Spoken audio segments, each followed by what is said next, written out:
day everyone! Welcome for another video.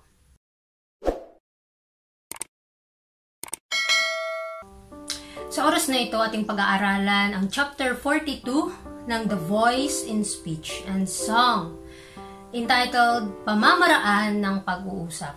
Samahan niyo po ako sa pag-aaral ng salita ng Panginoon. Sabi dito, mas kaunting pangangaral, mas maraming pagtuturo.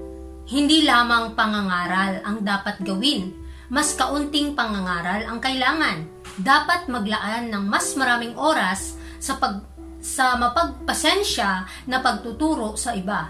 Binibigyan ng mga tagapakinig ng pagkakataon na ipahayag ang kanilang mga sarili. So dito mapapansin natin mga kapatid na sa ating pagbibigay ng katotohanan sa mga tao, kinakailangan natin silang turuan na lakaran ang mga bagay na ito. Hindi yung parati lang tayong nangangaral, ngunit sa ating mga buhay ay hindi naman natin ipinapakita. Upang maging epektibo tayong manggagawa ng Panginoon, kinakailangan na ipanalangan natin ang bawat katotohanan na atin po itong dahan-dahan na ma-apply sa ating buhay. Hindi naman po madali dahil ang kaaway, alam natin na nagsisikap at meron tayong pagnanais sa ating mga makasarili. Ngunit pagka si Kristo na ang nabuhay sa atin at tayo ay mamamatay araw-araw, bibigyan niya tayo ng tagumpay sa ating mga kahinaan. Maraming tao ang nangangailangan ng pagtuturo, linya sa linya, aral sa aral, dito ng kaunti, doon ng kaunti. So, atin pong i-compare scripture to scripture, there a little and here a little. Na ang mga katotohanan na malinaw na pinapahayag ng Panginoon sa atin, na atin po itong maisabuhay. Sa ating pangangaral, kinakailangan na hindi lang parating pangangaral, kundi turuan ang ating mga kapatiran. At sa pamamagitan ng pag-adapt ng maliliit na katotohanan sa bawat hakbang upang tayo ay lumago sa biyaya ng Panginoon. Sinasabi pa dyan, mga salita mula sa mga pusong puno ng pag-ibig. Huwag nawa ang iyong sigasig ay para lamang mangaral, kundi para maglingkod.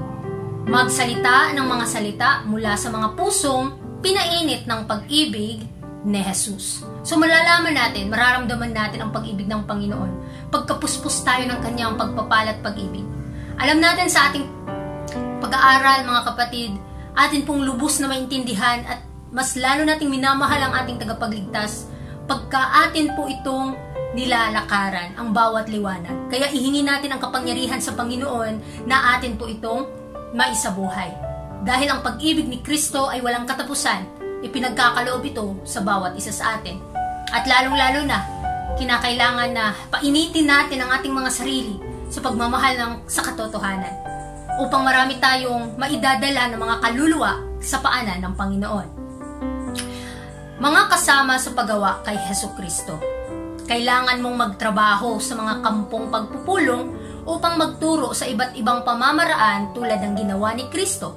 Kaunti lamang ang mga sermon na ipinangaral ni Kristo. Siya ang dakilang guro at ang mga tao ay nagtitipon saan man siya pumunta upang makinig sa kanyang mga aral. Siya ay nagturo na may kapangyarihan at alam niyang siya ay nagtuturo ng katotohanan. Siya ay nagsalita sa paraang walang sinumang tao ang nakapagsalita. Napakaganda mga kapatid. Pinag-aaralan natin ang buhay ng ating Panginoon at ang bawat katotohanan na ito ay parang bago lang sa ating pandinig. Kahit na paulit-ulit lang natin itong pinapakinggan, hindi po tayo magsasawa dahil ang ating mga puso ay empty pa. Hindi pa natin nararamdaman masyado o hindi pa masyado nating nilalasap ang pag-ibig ng Panginoon. Kinakailangan na hindi tayo makontento sa katotohanan na ating natanggap. Mas the more na atin pa po itong siyasatin at alamin, mas magiging malalim po ang pag-ibig natin sa Panginoon. Dahil ito po ay bunga ng ating pananampalataya sa Kanya. At the more nakita tayo ay lumalapit sa Kanya, makikita natin na tayo ay makakasalanan madumi sa Kanyang harapan. At doon, sa pamamagitan ni Kristo, tayo po ay nakatanggap ng biyaya, atin pong tatanggapin ang kanyang nakapagliligtas na katwiran at binibigyan niya tayo ng pribilehiyo upang makamit ito. Kaya sino man sa atin, nawa ay pakinggan natin ang bulong ng banal na Espiritu. Pakinggan natin ang mga salita ng Panginoon na siyang nagbibigay sa atin ng unawa, katalinuhan, upang makapapatuloy natin ang ating mga nasimulang trabaho. Ang mga ministro ay kinakailangang matuto upang magtrabaho ayon sa banal na modelo.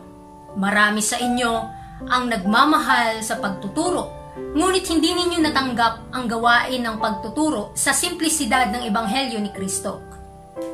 Ang mga tao ay nakikinig sa mga sermon na kadalasang doble ang haba ng dapat at maaari lamang nilang matandaan ang ilang bahagi ng diskurso dahil ang kanilang isipan ay abala sa mga pansamantalang makamundong bagay.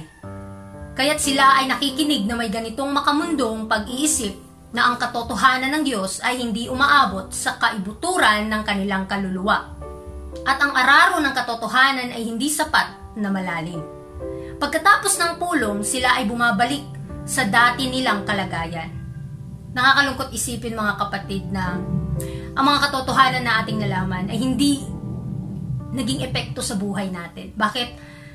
Dahil tayo ay pangaral ng pangaral, salita tayo ng salita, ngunit kulang ng kapangyarihan, kulang tayo sa pagtanggap ng biyaya ng Panginoon. Once na tayo ay humingi sa Kanya, atin na pong manampalataya na po tayong na ito'y tanggapin at tayo magkakaroon nito.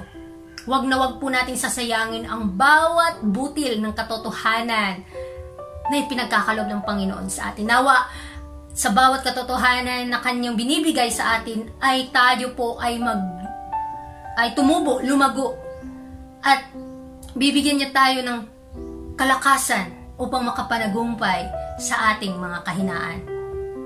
Na kahit ilang beses ka pang nakarinig ng sermon at ilang beses ka pang nagsisermon dyan, pagka hindi ka interesado, hindi ka fully surrender sa Panginoon, wala din pong silbi ang katwiran at kapangyarihan nito. Nawa ay huwag po nating pabayaan ang mga bagay na katotohanan na siyang magpapabanal sa atin. Bigyan natin ng diin at lalim ang pag-ibig ng ating Panginoon para atin po itong malasap at atin po itong maramdaman. Sinasabi pa dyan, ang mga sermon na kadalasang doble ang haba nang dapat ay nawawala ng bisa sa isipan ng mga nakikinig. Ang iba pang mga bagay ay pumapasok at humahadlang sa mga hibinhi ng katotohanan. Dito po hahantong ang mga bagay na nagiging walang silbi mga kapatid. Bakit? Dahil once ang katotohanan hindi nakikita sa buhay natin at tayo ay palaging sermon ng sermon sa labas ng ating tahanan, magiging walang silbi ito dahil hindi nakikita sa ating buhay.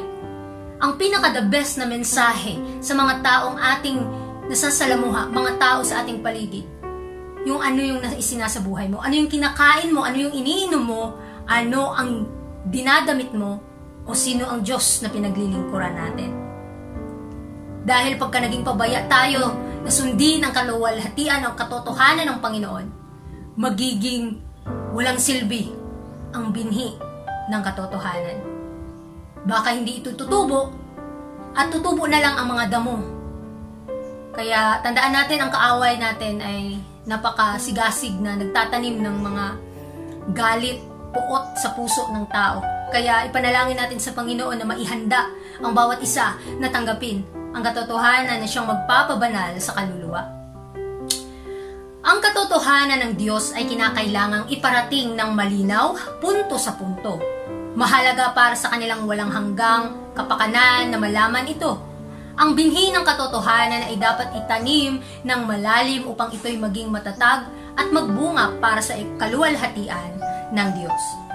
So, nakasubok na po ba tayong magtanim ng ating mga kagaya na lang ng mga ginagawa ng mga magsasaka, mga kapatid? Dahil sa pagtanim, hindi agad yan tutubo sa isang araw, sa isang buwan. Hindi natin alam kung kailan tutubo ang katotohanan as long as may itinanim tayo. Magpatuloy po tayo upang hindi lang sa mga taong ating nasasalamuha, mismo sa ating mga sarili. Nawa ay magbunga tayo ng kaluwalhatian, ng kabanalan ng ating Panginoon. Sikapin natin na lakarin ang bawat katotohanan ito upang ang kanyang katotohanan ay hindi magiging kasinungalingan. Magiging sinungaling tayo mga kapatid kung panay salita tayo at kulang tayo sa gawa. Pananampalataya lang ang meron tayo at walang gawa. Isa po itong bagay na hindi nagbibigay ng silbi sa buhay ng tao. Kaya kung alam natin ang katotohanan, ipanalangin natin sa Panginoon na tayo mismo ay makalakad nito upang magbunga ng kaluwalhatian ng Diyos. Kapag ang katotohanan ay ipinapahayag, kinakailangang magkaroon ng mga aplikasyon at mga pakiusap upang ipakita ito ng malinaw at humingi ng desisyon dahil ito ay isang mahalagang desisyon. Sino ang naroroon habang ang katotohanan ay ipinapakita? Mayroon bang iba maliban sa iyo? Ang dyablo at ang kanyang mga anghel ay naroroon upang agawin ang mga binhi ng katotohanan. Sila lamang ba? Ang mga anghel ng Diyos at si Jesucristo ay naroroon din. Ano pa? Kapag ikaw ay nagsisikap na iukit ang katotohanan sa puso, ikaw ay magiging katuwang ni Jesucristo sa gawain ito. So tandaan natin mga kapatid, sa ating pagbibigay ng katotohanan sa mga tao, may dalawang nag-aagawan sa katotohanan ito. Sa ating buhay, sino ang gagahari dito?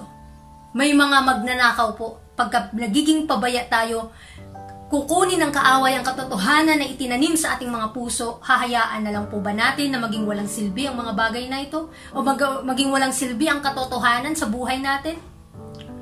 Pansinin po natin ng maigi na kapag tayo ay nagsikap na ibaon ang katotohanan sa puso ng mga tao, tayo ay magiging katuwang ng ating Panginoon sa gawain na iniatas niya sa atin, na kahit sa pinakasimpleng paraan ay atin po itong magawa. Sa pagpapatuloy, hindi pangangaral, kundi pagtuturo. Ang mga tao ay naghihirap dahil sa kakulangan ng kaalaman sa katotohanan. Hindi nila nauunawaan kung ano ang dapat nilang gawin upang maligtas. Maliban kung ang ebanghelyo ay ipangaral ng malinaw, simple, paulit-ulit, linya sa linya, aral sa aral, ang dyablo ay magtatapon ng anino sa pagitan ng makasalanan at ng Diyos. Ang Diyos ay may papakita bilang isang matigas, hindi mapagpatawad na hukom. Si Kristo ay hindi nagsermon, siya ay nagbigay ng instruction bilang isang banal na guro. Mga kapatid, gawin po nating halimbawa sa ating buhay ang ating Panginoon. Ipaalam natin sa mga tao ang katotohanan, punto sa punto, na ito'y kanilang maisabuhay. Huwag lamang tayo salita ng salita, ipakita po natin sa gawa. Dahil alam natin na ang ating kaaway naghahanap ng paraan para agawin ang katotohanan sa isa sa tao. Ngunit ang ating Panginoon nagbigay na sa atin ng halimbawa, nagbigay siya ng instruction sa atin. Siya ang ating banal na guro na dapat nating tularan pagka tayo ay nagsisermon sa isang tao. Pagka tayo ay nagbibigay katotohanan sa kanila. Kailangan nasa malinaw at sa katamtaman na maintindihan ng mga tao ang katotohanan. Siya ay nagturo sa simplisidad at ganito rin dapat impresenta ng kanyang mga embahador ang katotohanan, na ginagawa ang lahat ng konektado sa kaligtasan ng kaluluwa na malinaw at madaling maunawaan. Ang mensahe ay dapat iparating sa mundo na ang daan ng pagsisisi at pananampalataya at ngayoy malinaw sa pamamagitan niya na may kapangyarihang ibigay ang kanyang buhay at kunin itong muli. Ang sumasampalataya sa akin, sabi ni Kristo, bagaman siya ay patay, ay mabubuhay. Mga kapatid tayo po ay nabubuhay pa sa kasalanan. Nawa ay mamatay na po tayo sa ating paggawa ng kasalanan at ihingi natin sa Panginoon ang patnubay. Tandaan natin ang katotohanan ay tutubo ito ng pinakamalalim sa ating mga puso.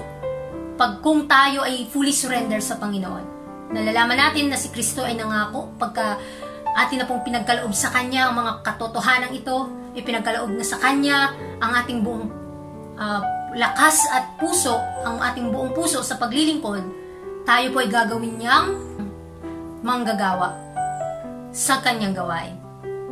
Kaya ipaalam po natin sa mga tao ang katotohanan, maniwala sila o hindi, ang importante nagtanim po tayo ng binhi at ang Panginoon na po ang magtutubo nito, na Araw-araw tayo po ay makaka-feel ng mga discouragement, araw-araw tayo po ay namamatay sa ating mga sariling pagnanasa at si Kristo po ang siyang mabubuhay sa atin. Sabi pa dyan, pag-aaral ng Biblia sa paraan ng usapan sa mga kampong pagpupulong. Ang di inaasahang pag-uusap na ito sa pagitan ni Ellen White at ng kanyang anak na si W.C. White ay nangyari habang siya ay nagbibigay ng talumpati sa General Conference Committee sa Lake Gogwak, malapit sa Battle Creek, Michigan, noong Hulyo 14, 1890. Elder White, sabi niya, narinig kong sinasabi mo, Ina, na dapat tayong magkaroon ng higit pang pagtuturo at mas kaunting pangangaral. Mas kaunting pangangaral at higit pang pagtuturo. Tungkol sa usapin ng pagkuha ng mga tao at magkakaroon ng mga pag-aaral ng Biblia. Sabi ni Sister White, iyon ang gawain na ipinakita sa akin na ang ating mga kampong pagpupulong ay magiging mas matagumpay at kapansin-pansin. May mga tao na nangangailangan ng mas tiyak na liwanag. May ilan na nangangailangan ng mas mahabang panahon upang maunawaan ang mga bagay at ang tunay na ibig sabihin mo. Kung sila ay magkakaroon ng pribilehiyo na maging mas malinaw ang mga bagay, makikita nila iyon at mahuhulog ang kanilang pagkaunawa doon. At ito ay magiging parang pangpako na nailagay sa matibay na lugar at ito ay maisusulat sa mga papan ng kanilang mga puso. Sa panahon pa ni Sister White, mga kapatid, ninanais ng kanyang anak na tayo mangaral. Tayo ay magturo, hindi lang palaging mangaral, kundi ituro natin sa mga tao ang mga katotohanan.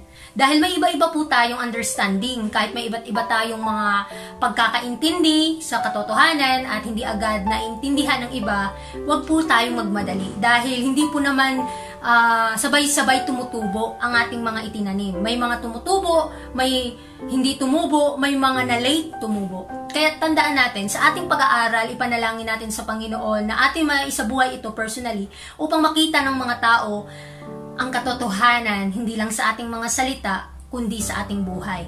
Dahil, pagka tayo nagpagamit sa Panginoon, bibigyan niya tayo ng tagumpay, anuman ang hahadlang sa bagay na ito. Kaya, sa ating buhay ngayon bilang mga tagasunod ng Panginoon, hindi lang tayo nag-aangkin, kundi tagatupad din. Ipanalangin natin na sa bawat katotohanan ay maipasok sa ating mga puso at ito'y tumubo ng kanyang katwiran. At sikapin natin na ito'y maisulat sa papan ng puso ng tao. Bawat puso ng tao at the same time sa puso natin mismo. Kasi the more tayong nagtuturo, the more din tayong natututo. At bibigyan tayo ng Panginoon ng mas the more pa na katalento, kaalaman, katalinuhan, at mga pagpapala pagka ang ating buong pagsisikap, ang pinaka-the best natin gagawin ay para sa Kanya. Wala pong imposible pag hinihingi natin sa Panginoon ito lahat. Kaya sa ating pag-aaral ngayong umaga, nawa marami po tayong natututunan. Sa bawat pribilehiyo na pinagkaloob ng Panginoon sa atin, gamitin po natin upang hindi po tayo maging sinungaling. Kaya sa chapter 42 ng ating pinag-aralan ngayon, ito yung pamamaraan ng pakikipag-usap, pamamaraan ng para dahan-dahan ay maintindihan ng mga tao. Huwag po tayong magmadali pagka tayo ay taga-tanim lamang. At ang Panginoon ang tutubo, ang Panginoon ang siyang magpapatubo sa binhi ng katotohanan sa puso ng mga tagapakinig. Kaya hindi lang tayo tagapangaral, kundi kailangan ituro sa kanila ang mga bagay na katotohanan. At maraming salamat po sa inyong pakikinig. I am your presenter, Sister Ella, and God bless po.